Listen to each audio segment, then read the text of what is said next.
அத்தியாயம் 5. காரணங்கள். அமைதி. இன்னொரு முழு அமைதி. அரக்க கடவுளை கொல்லவா? என்ன ஆச்சு? தேவதன் அதை எப்படி செய்யப் போகிறான்? கடவுள் கிராவில் முன்பு சொன்னதைக் கேட்டதிலிருந்து அவருக்கு முன் வந்தவர்களும் மற்ற கடவுள்களால் தேர்ந்தெடுக்கப்பட்டவர்களும் கூட அவ்வாறு செய்யத் தவறிவிட்டார்கள். தேவதனுக்கு முன் வந்த முந்தைய சம்மன் உட்பட அவர்கள் அனைவரும் இறந்துவிட்டார்கள். அப்படியானால் அவர் அதை எப்படிச் செய்ய வேண்டும்? உலகைக் காப்பாற்றுவது கற்பனையாகவோ அல்லது வேறு யாராவது அதைச் செய்தாலோ மட்டுமே நன்றாகத் தோன்றியது. அதைப்பற்றி பெருமை பேசுவதற்காக யார் தங்கள் வாழ்க்கையை வீணாக்குவார்கள்? தேவகன் தன் முன் நின்ற 2 இறுதி மனிதர்களை பார்த்தான். அவன் முகபாவனை அவன் நாயைக் கொன்றது போல் இருந்தது.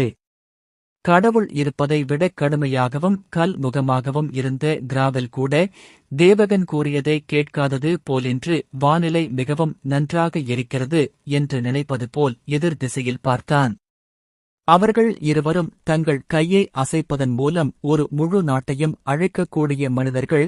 ஆனால் இப்போது அவர்கள் ஒரு மனிதனை நேரில் பார்ப்பதைத் தவிர்த்து அத்தகைய கோரிக்கையை விடுத்ததற்காக வெட்கப்பட்டனர்.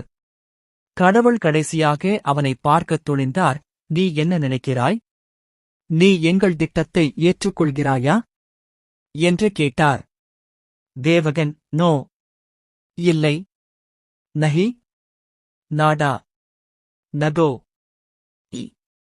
ஐ அனி, மியு. அவர் தனக்குத் தெரிந்த அனைத்து மொழிகளிலும் மறுத்துவிட்டார். அவன் கற்பனை தரையில் அமர்ந்து தன் தலையை 2 கைகளாலும் பிடித்துக் கொண்டான்.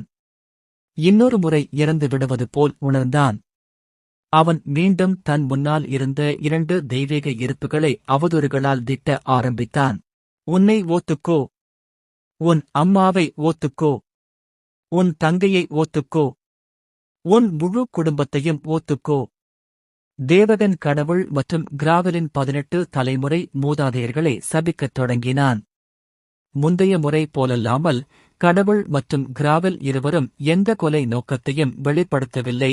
பெற்றோரால் திட்டப்பட்ட சிறு குழந்தைகளைப் போல அங்கேயே நின்றனர். அவர்களால் செய்ய முடிந்ததெல்லாம் தலையைக் குனிந்து தாங்கிக் கொள்வதுதான். 10 நிமிடங்கள் தொடர்ந்து பேசி திட்டிய பிறகு தேவகன் இறுதியாக தனது தற்போதைய இக்கட்டான சூழ்நிலையிலிருந்து தப்பிப்பதற்கான வழிகளைப் பற்றி யோசித்துக் கொண்டிருந்த போது நிறுத்தினார். நான் அதை ஏற்றுக்கொள்ளாவிட்டால் என்ன செய்வது? என்னை வலுக்கட்டாயமாக ஏற்றுக்கொள்ளும்படி கட்டாயப்படுத்த முடியாது. அதனால்தான் உங்களுக்கு என் ஒப்புதல் தேவை. தேவகன் ஒரு பெருமையான முகத்துடன் கூறினார். ஆனால் கடவுள் முகத்தில் ஒரு கணக்கீட்டு வெளிப்பாட்டுடன் மீண்டும் பேசினார். நீங்க சொல்றது சரிதான். உங்க அனுமதி இல்லாம உங்க ஆன்மாவை எங்க உலகத்துக்கு மாற்ற முடியாது. ஆனா உங்களுக்கும் வேற வழி இல்ல. நாம இப்போ உலக எல்லைக்குள்ள இருக்கோம்.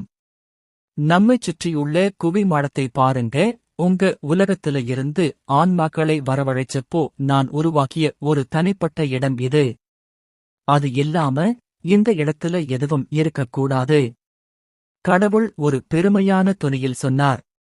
இந்த குவிமாடத்தை விட்டு வெளியே வந்தால் நான் இறந்து விடுவேன் என்று அர்த்தமல்லவா? தேவகன் மகிழ்ச்சியுடன் கூறினார். அதுதான் இப்போதைக்கு அவரது முக்கிய குறிக்கோள். மரணிப்பதாகும். அடுத்த நொடி கடவுள் தலையை அசைத்து பதிலளித்தார். அது அப்படி வேலை செய்யாது. இந்த இடத்திற்குள் எதுவும் இருக்கக்கூடாது. நீங்கள் குவிமாடத்தை விட்டு வெளியேறினால் நீங்கள் உலக எல்லையின் ஒரு பகுதியாகிவிடுவீர்கள். மேலும் நீங்கள் என்றென்றும் அதனுடன் பிணைக்கப்படுவீர்கள். நீங்கள் வெளியேற முடியாது. நிச்சயமாக நீங்கள் இறக்கவும் மாட்டீர்கள். நீங்கள் காலத்தின் இறுதி வரை இந்த இடத்திற்கு கட்டுப்படுவீர்கள். என்னைப் போன்ற ஒரு கடவுள் கூட என்னை பாதுகாத்துக் கொள்ள இந்த தடையை ஏன் உருவாக்க வேண்டும் என்று நீங்கள் நினைக்கிறீர்கள்? தேவகன் இறுதியாக ஒரு உணர்வை பெற்றார். எல்லாம் அர்த்தமுள்ளதாக இருந்தது. அவர் மீண்டும் தனது சுற்றுப்புறத்தைச் சுற்றி பார்த்தபோது குவிமாடத்திற்கு வெளியே உண்மையில் எதுவும் இல்லை என்பதைக் கண்டார். வெளிச்சம் இல்லை, நிலம் இல்லை, தண்ணீர் இல்லை, காற்று கூட இல்லை, எதுவும் இல்லை. வெளியே சென்றால் தான் இல்லாமல் போய்விடுவேன் என்று நினைத்தார். ஆனால் கடவுள் அதை விளக்குவதை கேட்ட பிறகு அது நம்பத்தகுந்தது என்று உணர்ந்தார். இருளின் கடவுள் போன்ற ஒரு உண்மையான கடவுள் ஏன் ஒரு தடையை உருவாக்கி இந்த இடத்திலிருந்து தன்னை பாதுகாத்துக் கொள்ள வேண்டும்? அவர் அதில் நுழைய முடிந்தால் அவரும் எளிதாக வெளியேற முடியும். ஆனால் அவருக்கு திறன் இருந்தால், இந்த உலக எல்லையில் பிணைக்கப்படாமல் இருந்தால், அவர் இந்த குவிமாடத்தை உருவாக்கி தன்னை பாதுகாத்துக் கொள்ள வேண்டிய அவசியமில்லை. தேவகன் தடையை தாண்டிச் சென்றால் அவர் இந்த இடத்தின் ஒரு பகுதியாக மாறி, இந்த இடம் அழைக்கப்படும் வரை இங்கேயே இருப்பார். இது வெறுமனே சாத்தியமற்றது, வரவிருக்கும் பில்லியன் கணக்கான ஆண்டுகளில் நடக்காது. தேவகன் இங்கே பைத்தியக்காரத்தனமாகிவிடுவார். இது உண்மையில் மரணத்தை விட மோசமான விதி. அதை நினைத்த மாத்திரத்தில் அவன் உள்ளங்கூட நடுங்கியது.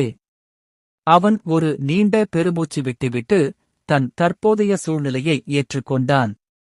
அவனால் இறக்கவும் முடியாது, இந்த இடத்தை விட்டு வெளியேறவும் முடியாது. கடவுள் அவனை வான்றியா என்ற அவர்களின் உலகத்திற்கு அனுப்புவதுதான் ஒரே வழி. அவர்களுடைய முன்மொழிவை ஏற்றுக்கொள்வதைத் தவிர அவருக்கு வேறு வழியில்லை என்று தோன்றியது.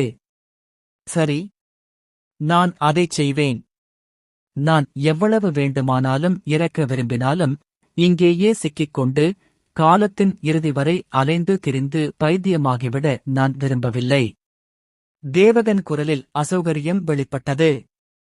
அருமை, நாம் ஒரு உடன்படிக்கைக்கு வந்தது நல்லது, கடவுள் மகிழ்ச்சியுடன் கூறினார். கிராவல் கூட மகிழ்ச்சியில் தலையை ஆட்டிக் கொண்டிருந்தார். ஆனால் என்று தேவகன் சொல்லிவிட்டு தன் வார்த்தைகளை நிறுத்தினான். அவன் இருவரையும் பார்த்து மிக முக்கியமான ஒன்றைப் பற்றி யோசிப்பது போல் இருந்தான். நான் நேர்மையா சொல்றேன், உங்க வேலையை மட்டும் செய்யறதுக்காக நான் ரொம்ப கஷ்டப்பட மாட்டேன். நான் சொல்றது, டிமன் கடவுளும் உங்களைப் போலவே ஒரு கடவுள்தானே? தேவகன் கேட்டான். சரியாக இல்லை, கடவுள் தொடர்ந்தார். நானும் மற்ற கடவுள்களும் நமது உலகில் உள்ள யதார்த்தத்தின் வெவ்வேறு அம்சங்களிலிருந்தும் இருப்பு விதிகளிலிருந்தும் பிறந்தவர்கள். நாம் ஒவ்வொருவரும் எந்த சட்டங்களிலிருந்து வெளிப்பட்டோமோ அந்த சட்டங்களின் மீது சரியான கட்டுப்பாட்டைக் கொண்டுள்ளோம். நமது உலகம் இருக்கும் வரை நாம் தொடர்ந்து இருப்போம். இருப்பினும் ஆயிரக்கணக்கான ஆண்டுகளாக கொண்டிருந்த தீமை மற்றும் வெறுப்பிலிருந்து டிமன் கடவுள் பிறந்தார். அவர் ஒரு இயற்கைக்கு மாறானவர், இருக்கக்கூடாத ஒன்று. கடந்த 10,000 ஆண்டுகளாக நம் உலகில் தொடர்ந்து நடந்த போர்கள் மற்றும் இரத்தக் களரிகள் இல்லையென்றால் அவரைப் போன்ற ஒன்று வெளிப்படவே வராது. அவர் தேவகனை ஒரு உதவியற்ற பார்வை பார்த்து, நாம் கடவுள்கள் நமது உலகின் ஒரு சட்டத்தை மட்டுமே பிரதிநிதித்துவப்படுத்த முடியும், அந்த சட்டத்தின் மீது முழுமையான கட்டுப்பாட்டைக் கொண்டிருக்க முடியும். எனவே நாம் உலகை பாதிக்கவோ அல்லது அதில் நேரடியாக தலையிடவோ முடியாது. இந்த கட்டத்தில் நாம் ஒரு மேற்பார்வையாளரைப் போன்றவர்கள். நமது உலகில் உள்ள பல்வேறு இனங்கள் அவற்றின் நாகரிகங்களின் மிக முக்கியமான காலத்தை அடைவதால் உயிர் வாழ்வதற்கான போர்கள், வளங்கள் மற்றும் அவர்கள் இதுவரை வணங்கி வந்த கடவுள்களால் அவற்றில் விதைக்கப்பட்ட நம்பிக்கைகள் போன்றவை மோதல்கள் ஏற்படுவது உறுதி. கடந்த 5000 ஆண்டுகள் நமது உலக வரலாற்றில் அதன் மிகப்பெரிய தாக்கத்திற்கு ஒரு சான்றாகும். மேலும் நமது உலகில் ஒரு ஒழுங்கின்மையாக பிறந்த அரக்க கடவுள் அதை உளவாகக் கொண்டே இருந்தார், மீண்டும் வலிமையாகவும் மாறி வருகிறார். அவர் இன்னும் 12 கடவுள்களில் யாரையும் விட பாதி கூட வலிமையாக இல்லாவிட்டாலும் இந்த விகிதத்தில் அவர் நமது நிலைக்கு வந்து தனது இருப்பு விதியை நம் உலகில் நிறுவுவதற்கு அவருக்கு அடுத்த 100 ஆண்டுகள் கூட ஆகாது என்று நாங்கள் நினைக்கிறோம். கடவுள் இறுதியாக விளக்குவதை நிறுத்தினார். முந்தைய ஜென்மத்தில் உண்மையான மூளையைக் கொண்டிருந்த தேவகன் கடவுள் என்ன சொல்ல வருகிறார் என்பதை விரைவாக புரிந்து கொண்டார். அவர் கூறினார், சரி, நீ சொல்றது சரிண்ணா. அவன் உன் உலகத்துல அவங்க இருப்பு விதியை நிறுவின பிறகு உன்னையும் மற்ற கடவுள்களையும் மாதிரியே அவனும் ஒரு கடவுளா மாறிடுவான். வெல்ல முடியாத ஒரு உயிரா மாறிடுவான். வான்ட்ரியா உலகத்தையே அழிக்க முடியாவிட்டால் கொல்ல முடியாது. அதுல உன்னையும் சேர்த்து மற்ற கடவுள்களையும் கொல்வதும் அடங்கும். கடவுள் தேவகனின் அறிவாற்றலை ஆமோதிக்கும் விதமாக அவரை பார்த்தார். சில வார்த்தைகளிலிருந்தே நீங்கள் இதையெல்லாம் ஊகிக்க முடிந்தது. அவர் தலையசைத்து தொடர்ந்தார்.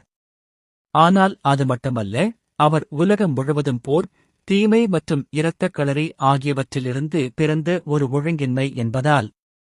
அவர் நம்மைப் போலவே ஒரு கடவுளாக மாறியவுடன் 12 கடவுள்களில் யாரும் அவரை தடுக்க முடியாத அளவுக்கு அவர் வலுவடைந்து கொண்டே இருப்பார். மேலும் நம்மைப் போலல்லாமல் அவர் நம் உலகில் உள்ள யதார்த்த விதிகளை பின்பற்ற வேண்டிய கட்டாயத்தில் இருக்க மாட்டார், மேலும் அதில் நேரடியாக தலையிட முடியும்.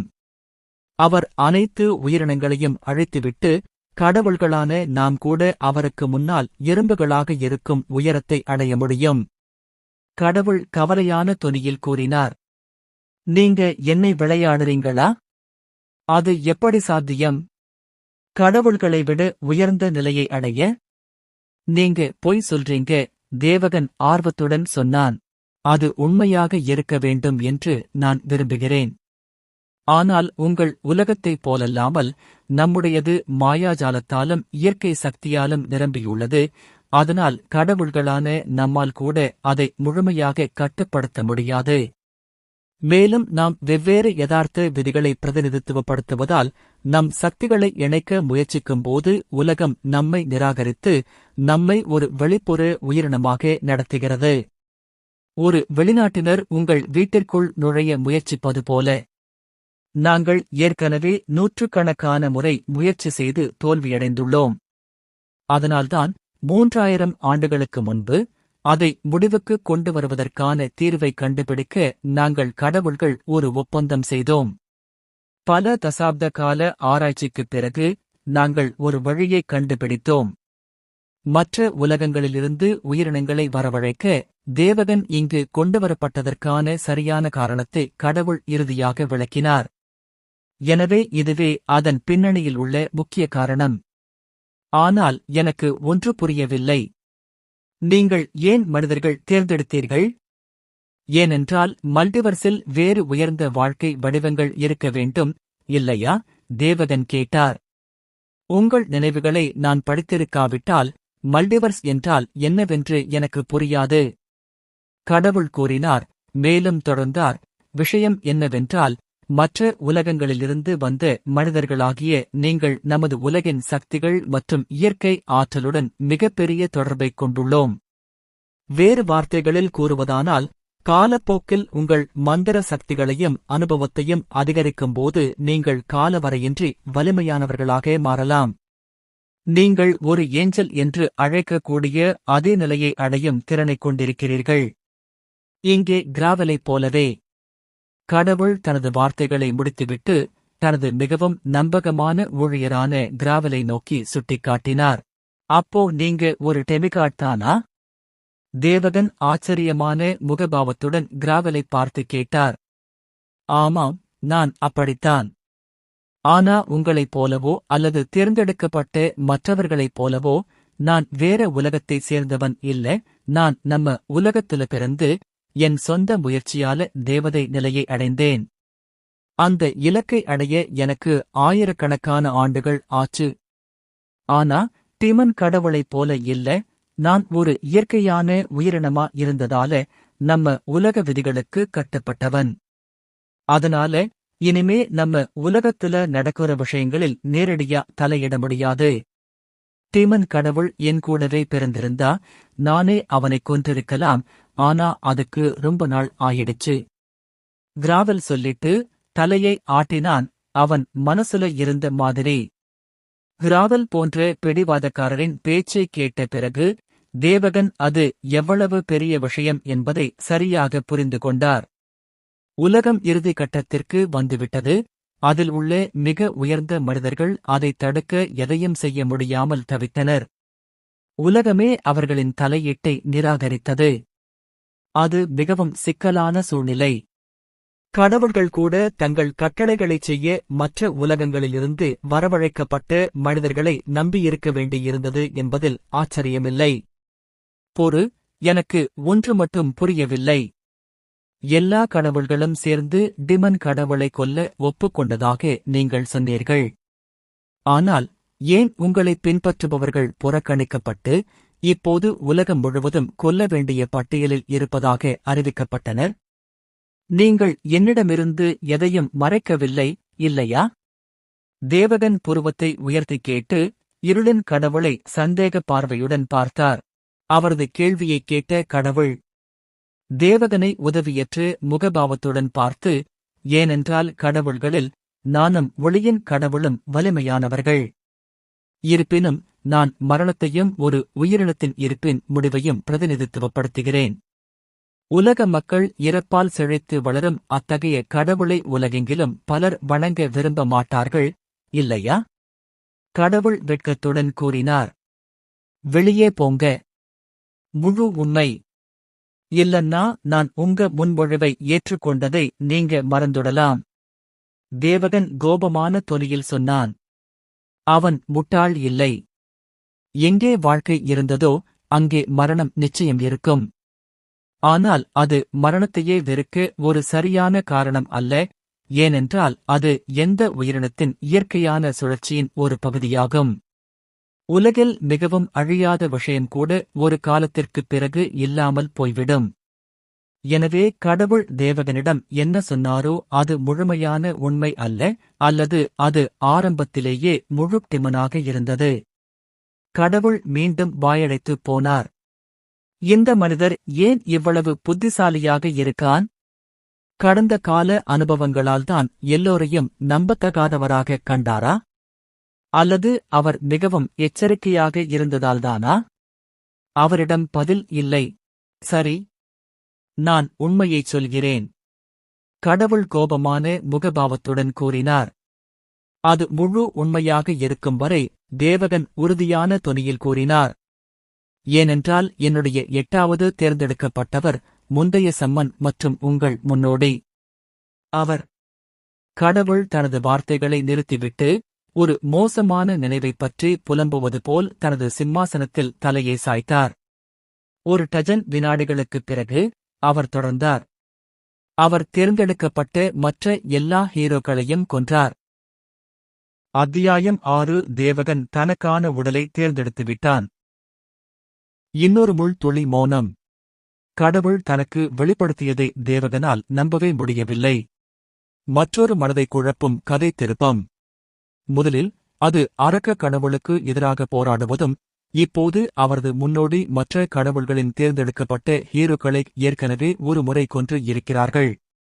இதைக் கேட்டதும் இருளின் கடவுளின் திட்டத்துடன் உடன்படுவதற்கான தனது முடிவை நினைத்து தேவகன் வருத்தப்பட்டார்.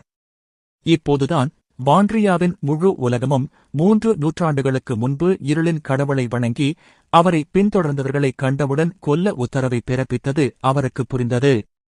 அவரது முன்னோடிதான் முழு உலகத்தையும் எதிரியாக மாற்றினார். இப்போது தேவகனையும் குற்றம் சாட்டினார். ஓய், அது பொய்ன்னு சொல்லு. அந்த ஜோ கொஞ்சம் கூட சிரிப்பு வரல. தேவகன் இன்னும் உண்மையை ஏற்றுக்கொள்ளாத நிலையில் இவ்வாறு கூறினார். ஒவ்வொரு மதக்கிளையும் அல்லது பேரரசும் தங்கள் கடவுளால் கட்டளையிடப்பட்ட பணியை முடித்து மிகுந்த அக்கறையுடனும் விருந்தோம்பலுடனும் மரியாதையுடனும் நடத்த வேண்டிய தேர்ந்தெடுக்கப்பட்ட ஹீரோக்களை மிகவும் போற்றும் என்பதால் இது புரிந்து கொள்ளத்தக்கது. மேலும் அவர்களை கொல்ல வேண்டும்.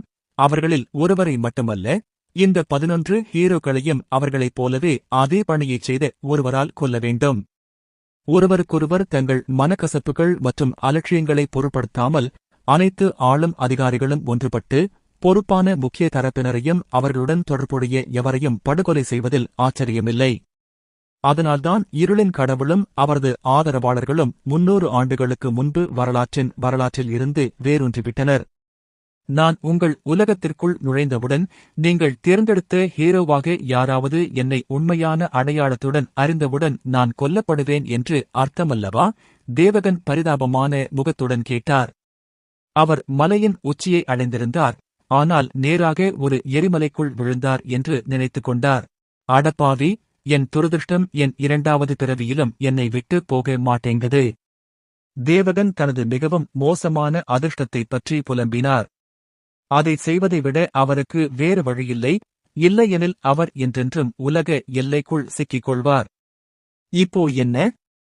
நான் எப்படி அரக்க கடவுளைக் கொல்ல முடியும்? நீ விளையாட்டு சிரமத்தை நரக பயன்முறையிலிருந்து சாத்தியமற்ற பயன்முறைக்கு உயர்த்திவிட்டாய். இது ஏற்கனவே நம்பிக்கையற்றது.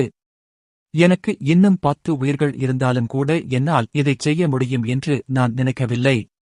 தேவகன் முகத்தில் மனச்சோர்வடைந்த வெளிப்பாட்டுடன் கூறினார்.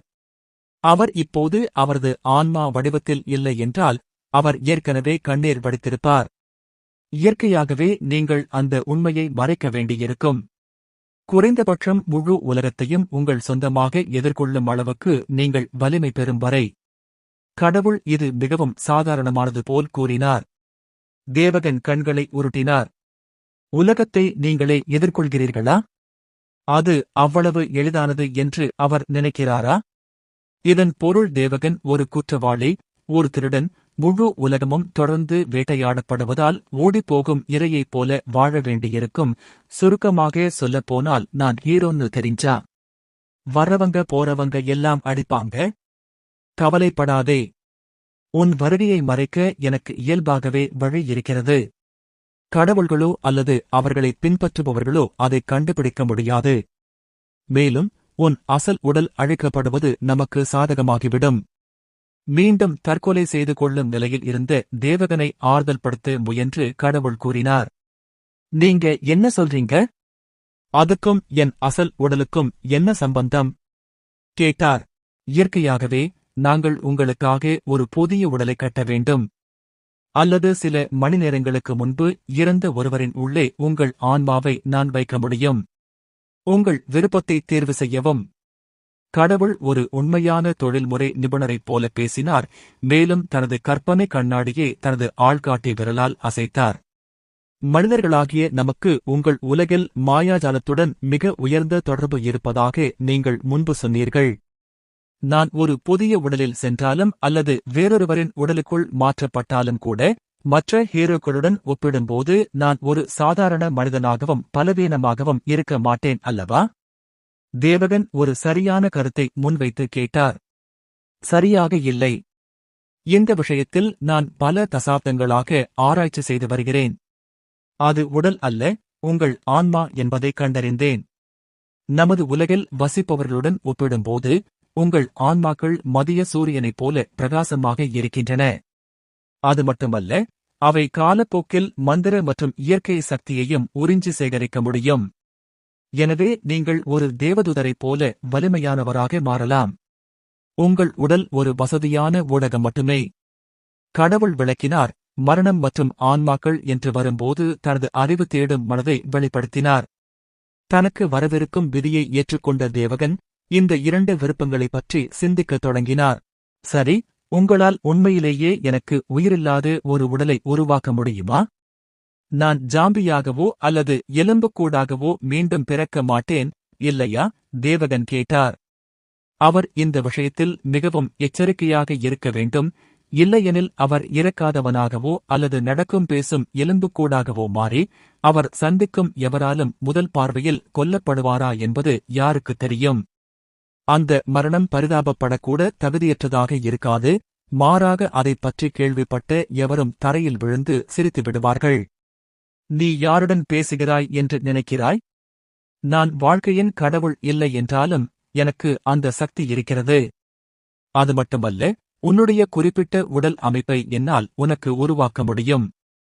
உனக்கு என்ன நிறம், உயரம் அல்லது உடல் அமைப்பு வேண்டும் என்பது முக்கியமல்ல, நான் அதில் ஒரு நிபுணர். தேவகனுக்கு ஒரு பெரிய மரியாதை செய்வது போல் கடவுள் அவனது பயனற்ற திறமையைப் பற்றி நெகிழ்ந்து பேசத் தொடங்கினார். இருப்பினும் அடுத்த கணம் இதுவரை ஆர்வமாக இருந்த தேவகன் மிகவும் அதிர்ச்சியடைந்தார். திடீரென்று அவரது முகத்தில் ஒரு பேராசை மற்றும் தீய புன்னகை தோன்றியது. இதன் பொருள் அவர் தனது முந்தைய வாழ்க்கையில் எப்போதும் கனவு கண்ட அந்த சிறந்த உடலை இறுதியாக அடைய முடியும் என்பதாகும். ஒரு கிரேக்க கடவுளின் உடல் அல்லது அவர் உடல் அழகியலுக்காக எதிர்பார்த்து அந்த சூப்பர் ஹீரோ திரைப்பட நடிகர்களில் ஒருவரின் உடல். ஆனால் தேவகன் தனது முகத்தில் இருந்த உற்சாகத்தைக் காட்டவில்லை. அதற்கு பதிலாக அவர் அதை பற்றி ஒரு நல்ல யோசனையை தருவது போல் தோன்றினார். மேலும் 2வது வழியைப் பற்றி என்ன? நான் யாரிடம் மாறிவிட்டேன் என்பது பற்றிய நினைவுகள் எனக்கு இருக்குமா என்று மீண்டும் கேட்டார். இந்த கேள்விக்கு கடவுள் விரைவாக பதிலளித்தார். இல்லை. ஒருவரின் நினைவுகளை வைத்திருப்பது போன்ற ஒன்று அவர்களின் ஆன்மாவுடன் பிணைக்கப்பட்டுள்ளது. நீங்கள் இறந்து உங்கள் ஆன்மா மரண உடலை விட்டு வெளியேறியதும் உணர்வுடன் எந்த தொடர்பும் இல்லை. எனவே நீங்கள் முந்தைய குடியிருப்பாளரின் நினைவுகளைப் பெற மாட்டீர்கள். இருப்பினும் அந்த நபரின் கடந்த காலத்துடனும் அவர்கள் ஒரு காலத்தில் அறிந்தவர்களுடனும் நீங்கள் எவ்வாறு பிணைக்கப்படுவீர்கள் என்பதை நான் உங்களுக்கு நினைவூட்ட வேண்டிய அவசியமில்லை என்று நினைக்கிறேன்.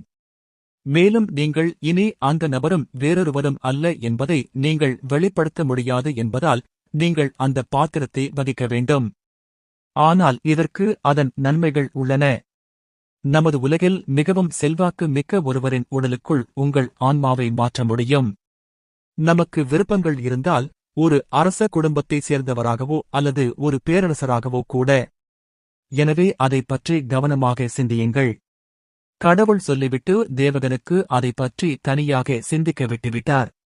10 நிமிடங்கள் கடந்துவிட்டன. தேவகன் தனது சிந்தனைகளில் மூழ்கியிருந்தார். 2 சூழ்நிலைகளின் நன்மை தீமைகளைப் பற்றி தொடர்ந்து யோசித்துக் கொண்டிருந்தார். அவர் தனக்கு பிடித்தமான புதிதாக உருவாக்கப்பட்ட உடலை தேர்ந்தெடுத்தால் அவருக்கு யாருடனும் எந்த உறவும் இருக்காது. மேலும் அவர் விரும்பிய எதையும் செய்ய சுதந்திரமாக இருப்பார். அவர் யாருக்கும் பதிலளிக்க வேண்டியதில்லை. யாராவது அவரிடம் கேட்டால் அவரது பின்னணியையும் எளிதில் போலியாக காட்ட முடியும். இது அவருக்கு சரியான உடலை கொண்டிருப்பதன் மிக தெளிவான நன்மையைத் தவிர நீண்ட காலத்திற்கு உதவக்கூடும். ஆனால் மறுபுறம் அவர் பணமில்லாமல் இருப்பார். அவருக்கு தெரிந்தவர்கள் யாரும் இருக்க மாட்டார்கள் அல்லது விரைவாக குடியேற எந்த வழியும் இருக்காது. அவர் வீடற்றவராக, பின்னணி இல்லாதவராக, உலகத்தைப் பற்றி எதுவும் தெரியாதவராக, அரக்க கடவுளை கொல்லும் சாத்தியமற்ற பணியை செய்வதற்கான பயணத்தில் அவருக்கு உதவ யாரும் இருக்க மாட்டார்கள். இருப்பினும் மற்றொரு விருப்பம் அவருக்கு நிறைய நன்மைகளை தந்தது. உதாரணமாக, அவர் மிகவும் செல்வாக்கு மிக்க ஒருவரின் உடலை தேர்ந்தெடுத்தால் அல்லது அவர்களின் அழைப்பின் பேரில் நிறைய வளங்களைப் பெறும் ஒருவரின் உடலை தேர்ந்தெடுத்தால் அது அவருக்கு ஏராளமான பிரச்சினைகளை தவிர்க்கும். அவர் இறந்த ஒரு இளவரசரின் உடலில், மரணத்திற்கு அருகில் இருந்த ஒரு பேரரசரின் உடலில், அல்லது ஒரு சிறந்த ஜெனரலின் உடலில் அல்லது அனைவராலும் மதிக்கப்படும் ஒரு பிரபுவின் உடலில் மீண்டும் பிறக்க முடியும். இந்த தேர்வுகள் அவர்களுக்கு கிடைத்தால் அதுதான். இது வாண்ட்ரியாவின் உலகத்திற்குள் மிக விரைவாக தன்னை சரிசெய்ய அவருக்கு உதவும். மேலும் உலகில் தன்னை நிலைநிறுத்திக் கொள்ள போராடாமல் தனது முக்கிய இலக்கில் கவனம் செலுத்தவும் அனுமதிக்கும். ஆனால் முதல் விருப்பத்தைப் போலவே இதுவும் அதன் சொந்த பல குறைபாடுகளைக் கொண்டிருந்தது. உதாரணமாக, இறப்பதற்கு முன்பு ஒரு காலத்தில் ஒரு பெரிய அதிகாரத்தை வைத்திருந்த ஒருவருக்குள் அவர் பிறக்க நேர்ந்தால் இயற்கையாகவே அவர் எப்படி உயிர் பெற்றார் என்பது பற்றி நிறைய விளக்கங்கள் இருக்கும். மேலும் அவர் முந்தைய உரிமையாளரின் நினைவுகளைப் பெற மாட்டார் என்பதால் அசல் உரிமையாளர் நெருக்கமாக இருந்தவர்களைத் தவிர வேறு யாரையும் அவருக்கு தெரியாது. மேலும் அவர் ஏதாவது பொய் அல்லது நினைவுகளை இழப்பது போன்ற ஏதாவது ஒன்றைக் காட்டிக்கொண்டால் அந்த நபரின் புதிய உடல் தற்போதைக்கு எந்த சக்தியையும் கொண்டிருக்காது என்பதையும் இது குறிக்கிறது. மாறாக, மற்றவர்கள் அவரை தனது அனைத்து நினைவுகளையும் இழக்கச் செய்து அவரை அகற்ற முயற்சிப்பார்கள். அல்லது அவர் பிசாசுடன் ஒரு ஒப்பந்தம் செய்ததாக கூட கூறுவார்கள். அடுத்து நகரத்தின் மையத் தெருவில் ஒரு பெரிய சிலுவையில் அறையப்படுதல் நடக்கும். மேலும் முதுமை அல்லது முந்தைய நோய் அல்லது உடல் மிகவும் பலவீனமாக இருப்பது போன்ற அசல் உடலின் ஆரோக்கியம் மற்றும் நிலை தொடர்பான பிரச்சினைகள் இருக்கும். மற்றவர்களுடனான தொடர்பும் இருக்கும். ஒரு வயதானவரின் உடலில் பிறந்தால் அவருக்கு ஒரு மனைவி, குழந்தைகள் மற்றும் பேரக்குழந்தைகள் இருப்பார்கள். அவர் ஒரு குழந்தையாகவோ அல்லது டீனேஜராகவோ பிறந்திருந்தால், அது ஒரு நாட்டின் இளவரசராக இருந்தாலும் கூட, அவர் வைத்திருக்கும் உண்மையான அதிகாரம் பெயரில் மட்டுமே இருக்கும். இயற்கையாகவே தேவகன் ஒரு ராஜா பேரரசரின் வாரிசாகவோ அல்லது அரசியல் பிரச்சினைகள் மற்றும் நாடகங்களின் தொந்தரவை சமாளிக்க வேண்டியிருக்கும். அவர் மீது சுமத்தப்படும் தேவையற்ற சுமை அதிகமாக இருந்தது. இந்த நன்மைகள் மற்றும் தீமைகள் காரணமாக தேவகன் எது சிறந்த தேர்வாக இருக்கும் என்பதைப் பற்றி மிகவும் கவனமாக யோசித்துக் கொண்டிருந்தார். அதே நேரத்தில் குறைந்தபட்சம் தனக்கு அந்த தேர்வை வழங்கியதற்காக இருளின் கடவுளுக்கு நன்றி தெரிவித்தார். இல்லையெனில் அவர் ஏராளமான மங்காக்கள், நாவல்கள் மற்றும் மன்வாக்களை படித்திருந்தார். அதில் முக்கிய கதாபாத்திரம் வேறொருவரின் உடலுக்குள் வீசப்படுகிறது. அவர்களைப் போல வாழ்வதையோ அல்லது அவர்கள் கடந்து வந்த பிரச்சினைகளால் அவதிப்படுவதையோ தவிர வேறு வழியில்லை. நீங்கள் திடீரென்று வேறொருவராக எழுந்து உங்களை முரண்படுவதைக் கண்டறிந்து நிறைய முட்டாள்தனங்களை சந்திக்க வேண்டிய கதைகளில் கூட அந்த சூழ்நிலையை வெறுத்தார். இந்த சுழற்சியில் ஒரு காலத்தில் சிக்கிய தேவகன் கதை அமைப்பையும் வடிவங்களையும் நன்கு அறிந்திருந்தார். பல வருடங்களாக இந்த கதைகளைப் பற்றி தனது மூளைக்கு ஆர்வத்துடன் உணவளித்த பிறகு அவற்றை உணர்ந்து கொண்டார். கற்பனை மற்றும் கற்பனை கதைகளின் உலகில் நுழைந்த சிறு குழந்தைகள் மற்றும் புதியவர்களை மட்டுமே ஈர்க்கும் தளர்வான கதைக்களங்களில் ஒன்றை அவர் வாழப்போகிறார். சுருக்கமாகச் சொன்னால், தேவகன் இந்த மக்களுடன் ஒப்பிடும்போது ஒரு அற்புதமான போர் வீரர். அந்த வாழ்க்கையை 1.5 தசாப்தங்களாக வாழ்ந்த அனுபவம் அவருக்கு இருந்தது. அவர் அதையெல்லாம் பார்த்திருந்தார், அதையெல்லாம் கடந்து வாழ்ந்திருந்தார். அது தொலைக்காட்சி நிகழ்ச்சிகள், சூப்பர் ஹீரோ திரைப்படங்கள், மங்காக்கள், மன்வாக்கள், மன்ஹுவாக்கள், நாவல்கள் மற்றும் பிற விஷயங்களை படித்தாலும் அவருக்கு ஒரு ஏடிக் நினைவகம் இருந்தது. எனவே அவர் இந்த கதைகள் மற்றும் தகவல்களின் நடைபயிற்சி பேசும் பண்டைய காப்பகமாக இருந்தார். அவருக்கு தெரிந்தது புரிந்து கொள்ள முடியாதது. சாத்தியமான அனைத்து சூழ்நிலைகளையும் அவற்றின் விளைவுகளையும் மறுபரிசீலனை செய்த பிறகு தேவகன் இறுதியாக தனது முடிவை எடுத்தார். அவர் ஒரு உறுதியான பார்வையுடன் இருளின் கடவுளை பார்த்து, முதல் தேர்வு என்று தேவகன் கூறிவிட்டு தனது கைகளை ஒன்றாக கூப்பினார். உண்மையா? ஏன் இரண்டாவது கூடாது? இது மிகவும் நன்மை பயக்கும், மேலும் உங்களுக்கு தொந்தரவை தவிர்க்கும். நீங்கள் அதிகமாக வேலை செய்து உங்கள் வாழ்க்கையை வீணாக்க விரும்பவில்லை என்று நீங்கள் சொல்லவில்லையா? தேவகனின் தேர்வால் குழப்பமடைந்த கடவுள் கேட்டார். அவரும் இதில் புதியவர், ஏனென்றால் அவர் முன்பு தேர்ந்தெடுத்த ஹீரோக்கள் மற்ற கடவுள்களின் ஹீரோக்களைப் போலவே வரவழைக்கப்பட்டனர். வேறொரு உலகத்திலிருந்து ஒருவரை தனிப்பட்ட முறையில் வரவழைக்கும் திறன் அவருக்கு இருந்தபோதிலும் அவருக்கு உண்மையில் எந்த தேவையோ காரணமோ இல்லை. எனவே தேவகன் எளிதான மற்றும் மென்மையான வழியை முடிவு செய்வார் என்று அவர் கருதினார். ஆனால் அவருக்கு ஆச்சரியமாக தேவகன் இங்கே மிகவும் வழக்கத்திற்கு மாறான வழியை தேர்ந்தெடுத்தார். ஏனெனில் முதல் தேர்வு சூழ்நிலையில் அவருக்கு எதிராக பல வாய்ப்புகள் இருந்தன. அவர் தேவகனின் நிலையில் இருந்தால் அவர் வெளிப்படையாக இரண்டாவது விருப்பத்தை எடுப்பார். மிகச் சிக்கலான காரணங்கள். நான் எல்லாவற்றையும் சொன்னாலும் உங்களுக்கு புரியாது. இதையெல்லாம் நான் என் சொந்த வார்த்தைகளில் செய்ய விரும்புகிறேன்.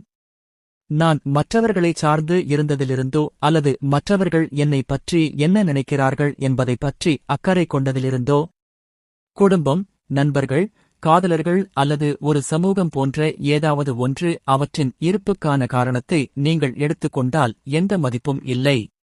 பொறுப்புகள், தேவை, ஒழுங்கு அல்லது பொறுப்புகள் காரணமாக மட்டுமே இந்த உறவுகளும் பிணைப்புகளும் உருவாகின்றன. அத்தியாயம் 7. தேவகன் தேர்ந்தெடுக்கும் நினைக்கும் சக்திகள். உண்மையின் தருணம் வந்துவிட்டது. அனைத்து விவாதங்கள் மற்றும் முடிவுகளுக்குப் பிறகு இது இந்த முழு ஏற்பாட்டின் மிக முக்கியமான பகுதியாகும். ஏனென்றால் தேவகன் தனது இலக்குகளை அடைவதற்கான தனது பாதையை எவ்வாறு திட்டமிட முடியும் என்பதை இது சரியாக தீர்மானிக்கும். ஏனென்றால் இந்த தெய்வீக திறன்கள் அவர் பலம் பெறுவதற்கான வழியாக மட்டுமல்ல, மாறாக அவை அவரது ஏமாற்று குறியீடுகளாகவும் இருக்கும். மங்காஸ் நாவல்களில் மறுபிறவி எடுத்த ஒருவருக்கு இந்த கதைகளில் அத்தகைய திறன்கள் வழங்கப்படும் பெரும்பாலான சூழ்நிலைகளைப் பற்றி தேவகன் அறிந்திருந்தார். ஆனால் அவரது அனுபவத்தின் காரணமாக அவர் இந்த கதைகளில் நிறைய படித்திருந்தார். மேலும் இதுபோன்ற தெய்வீக திறன்கள் என்று அழைக்கப்படுவது எதிர்காலத்தில் அவரை எங்கு அழைத்துச் செல்லும் என்பதை அறிந்திருந்தார். எனவே அவர் இவற்றையெல்லாம் கவனமாக பார்த்து விரைவில் வாண்ட்ரியா உலகில் தள்ளப்படும் போது அவரது சூழ்நிலையின் அடிப்படையில் மிகவும் பொருத்தமானவற்றை தேர்ந்தெடுக்க வேண்டியிருந்தது. அவர் அவற்றை முன்கூட்டியே தேர்ந்தெடுக்க வேண்டியிருந்ததால் அவர் இயல்பாகவே மிகப்பெரிய ஆற்றலுடன் மிகவும் பயனுள்ளவற்றை தேட வேண்டியிருந்தது. அவர் வலிமையாக மாற உதவுவது மட்டுமல்லாமல் அவரது துருப்புச் சீட்டாகவும் அவர் மீண்டும் இறக்கக்கூடிய சூழ்நிலையில் இருக்கும் போதெல்லாம் அவரது உயிரை காப்பாற்றவும் உதவும். கடந்த கால தேவகன் இதை மிகவும் விரும்பத்தக்கதாக இருந்திருந்தாலும் இப்போது அவர் தனது உயிருக்கு மற்றொரு வாய்ப்பை வழங்கப் போகிறார். அவர் அதை முடிந்தவரை எளிதாகவும் வசதியாகவும் மாற்ற வேண்டியிருந்தது. இந்த திறன்கள் அவரை இறுதி விளையாட்டை நிறைவேற்ற உதவும். ஆனால் அவரது எதிர்காலத்தையும் வடிவமைக்கும். நான் இப்போ ரெடி, காட்டுங்க என்றான் தேவகன்.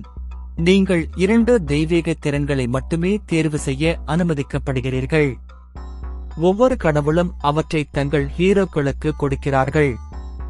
மேலும் ஒவ்வொரு கடவுளும் தங்கள் இருப்பு விதியுடன் தொடர்புடைய தனித்துவமான தெய்வீக திறன்களை கொண்டுள்ளனர். இருப்பினும் இந்த சக்திகளை நீங்கள் மீண்டும் தேர்ந்தெடுக்க முடியாது.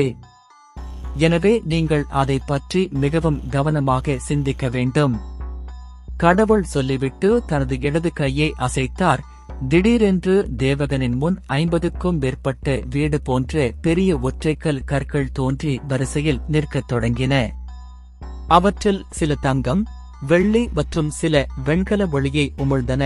அவை அவற்றின் பயனைப் பொறுத்து அடுக்குகளாக வகைப்படுத்தப்பட்டிருப்பது போல. இருப்பினும் எந்த ஒளியையும் வெளியிடாத 3 இருண்ட நிறக்கற்களும் இருந்தன. அவை அருகிலுள்ள ஒளியை உறிஞ்சுவது போல இருந்தது. தேர்வு செய்த பிறகு தனக்கு வழங்கப்படும் திறன்கள் இவைதான் என்பதையும் தனது இலக்கை நோக்கிய தனது எதிர்கால அணுகுமுறை அவற்றை பொறுத்தது என்பதையும் தேவகன் புரிந்து கொண்டார். அவர் இந்த உருவப்படங்களை பார்த்தார். அவற்றின் பயன்பாடு மற்றும் அவற்றை எவ்வாறு பயன்படுத்துவது என்பது பற்றிய தகவல்கள் அவரது மனதில் ஓடத் தொடங்கின. மனக்கட்டுப்பாடு, இறந்தவர்களை சம்மன் செய்தல், டெலிபோர்டேஷன், டெலிகினேசிஸ், டெலிபதி, லெவிடேஷன், ஒருங்கிணைப்பு, மிமிக், கிளர்வாயன்ஸ், சேட்ஸ் ஐ. இந்த ஒற்றைக்கல் ஒவ்வொன்றிலும் சுமார் 50 சீரற்ற திறன்கள் தோன்றின. அவை அனைத்தும் அவற்றின் உச்சத்தில் இருந்தன. அவை எந்த குறைபாடுகளும் இல்லாமல் வெறுமனே சரியானவை. தேவகன் இந்த ஒற்றைக்கல் ஒவ்வொன்றையும் தனது கையால் தொடத் தொடங்கினார். எப்படியோ அவர் அவற்றுடன் ஒரு உள்ளார்ந்த தொடர்பை உணர்ந்தார். இந்த தெய்வீக திறன்கள் ஒவ்வொன்றும் தன்னை அழைத்து அவற்றை ஏற்றுக்கொள்ளச் சொல்வது போல் அவர் உணர்ந்தார். ஆனால் தேவகன் நிறுத்தவில்லை அல்லது சோதனையில் சிக்கிக் கொள்ளவில்லை.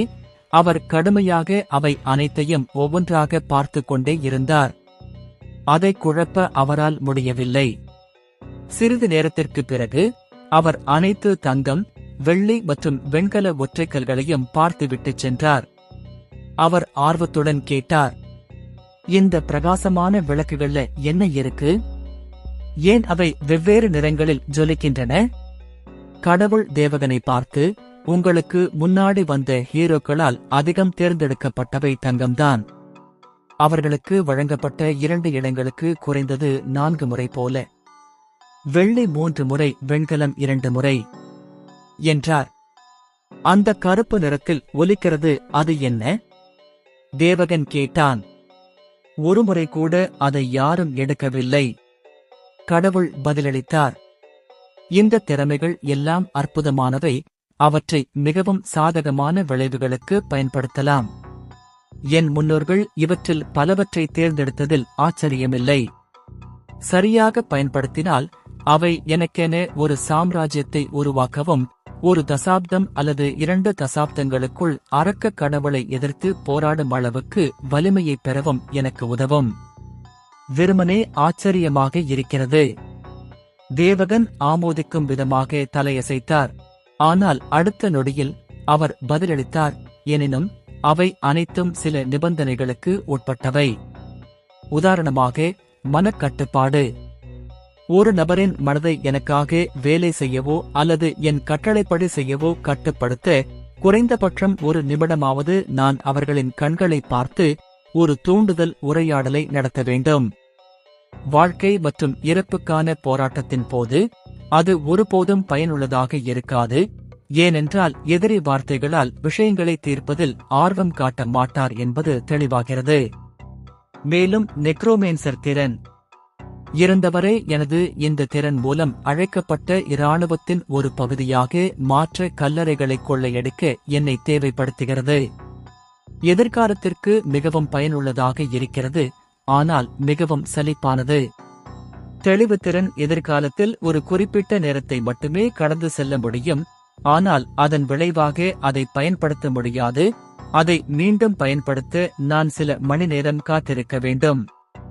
சிறந்த ஆற்றல், இது மற்றவர்களால் ஏமாற்றப்படுவதிலிருந்து என்னை காப்பாற்றும் மற்றும் எனது சாத்தியமான மரணத்தையும் தடுக்கும். ஆனாலும் அதை பயன்படுத்துவதற்கான நிபந்தனைகள் ஆற்றல் இல்லாதவை, ஏனெனில் அது எனக்கு ஒரு தொடக்கத்தை தரும், ஆனால் உண்மையில் நிலைமையை மாற்ற எனக்கு உதவாது. தொலைவு அல்லது நான் எவ்வளவு தூரம் சென்றடைய முடியும், எவ்வளவு எடையை நான் தூக்க முடியும் அல்லது அதன் வழியாக ஊடுருவி செலுத்த முடியும் என்பதில் டெலிகினேசிஸ் கட்டுப்பாடுகளைக் கொண்டுள்ளது. ஒரு மலையை அதன் மூலம் நகர்த்த முடிந்தால் அது மிகவும் ஆக இருந்திருக்கும். தெய்வீக அந்தஸ்து இல்லாத வரை அல்லது கடவுள்களால் அந்த தகவல் முத்திரையிடப்பட்டிருக்கும் வரை மூன்றாவது கண் எல்லாவற்றையும் பற்றிய தகவல்களை மட்டுமே தருகிறது. ஆனால் அத்தகைய தகவல்களை பயன்படுத்தி ஒரு வெற்றியை பெற எனக்கு போதுமான திறன்கள் அல்லது வழிமுறைகள் இல்லை என்றால் அதனால் நான் என்ன பயன் பெற முடியும்? டெலிபதி நான் ஒரு முறையாவது மனதை படைக்க விரும்பும் நபரை தொட வேண்டும் அல்லது மானா இணைப்பை ஏற்படுத்த வேண்டும். நிச்சயமாக ஒரு தவழும் மற்றும் ஒரு வக்கரமானவராக தோன்ற எனக்கு உதவும். தேவகன் கடவுளுக்கு கட்டை விரலை உயர்த்தினார்.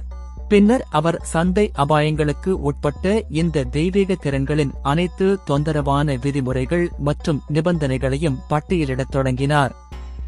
தேவகனிடம் இந்த திறன்களை காட்டிய போது பெருமைமிக்க முகத்துடன் இருந்த கடவுள் பிரமிப்பும் வழிபாட்டும் கலந்த முகத்தை எதிர்பார்த்து வாயடைத்துப் போனார். கடவுளுக்காக இவை தெய்வீக திறன்கள்.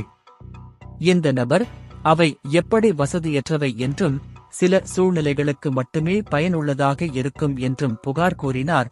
எந்த நெகிழ்வான பயன்பாடுகளும் இல்லாமல் தேவகன் முன் வந்து தனது அனைத்து சம்மன்களுக்கும் இந்த திறன்களை ஒரு முறை வழங்கிய கடவுளை நோக்கி அவர் மறைமுகமாக நடுவிரலை சுழற்றினார்.